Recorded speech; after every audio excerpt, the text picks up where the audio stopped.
NE2-S1W single-port server module can realize bidirectional transparent transmission of data from serial port to Ethernet or Wi-Fi. This video aims to demonstrate that NE2-S1W serial server storage gateway mode in TCP mode.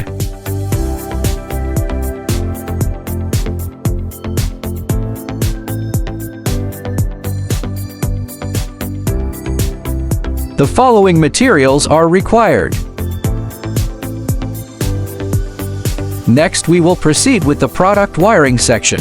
Insert the Ethernet cable into the network port of the test kit. Insert the other end of the Ethernet cable into the computer network port. Connect the USB port of the test kit to the USB port of the computer. The product's PWR light is on, and the wiring is complete. Next, configure the TCP storage gateway mode. Find the computer device icon and open the computer settings. Find the network and internet options, select advanced network settings, find the Ethernet card corresponding to the network port, click here to edit the IP address of the network card. Find the IPv4 option, click on Properties, select to use the following IP address, enter the IP address 192.168.3.3 and subnet mask to 55.255.255.0, click OK, close the computer settings page to complete the computer IP address setting. Next, configure the TCP server storage gateway mode for NE2-S1W. Double-click the NE2-S1W network configuration tool, open the configuration software, select the IP address we just modified, click the search device to search for matching products, and click the search device to enter the configuration interface. In the configuration page, we can see the factory default parameters of the product. The factory default network access mode is only Ethernet, which can be configured as Wi-Fi STA and automatic selection mode. We use the default Ethernet-only network access mode for demonstration. We can see that the default IP address is 192.168.3.7. We use the default network IP address to communicate with the computer. Click the above link 1 tag parameter to see that the module works in TCP server mode by default. The port is 8886, and other parameters can be left as default.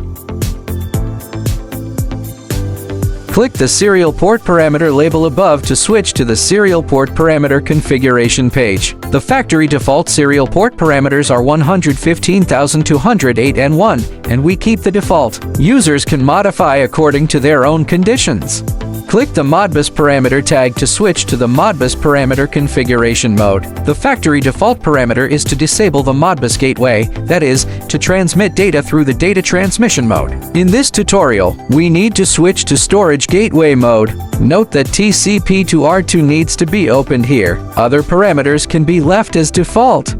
Click the Advanced Parameter tab to switch to the Advanced Parameter Configuration panel. The parameter description here can refer to the official website manual. There is no more introduction in the tutorial. We can keep the default.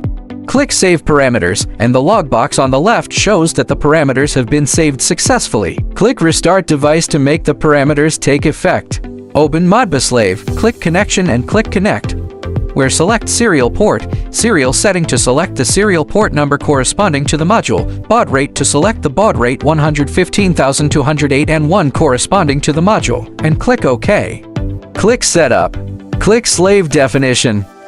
The slave address, slave function code, and register address can be configured on this page. We can use this default parameter. Double-click here to modify the register value of Modbus slave. We change the value to 3. Open Modbus Bowl, click Connection and click Connect. Select Modbus COP or IP here, fill in the IP address of the module below, fill in 8886 for the server port, and click OK. You can see the communication here. Double-click again to open Modbus Bowl. Click the connection in the same way to connect to the product. It can be seen that the data of the slave is obtained by the two hosts at the same time.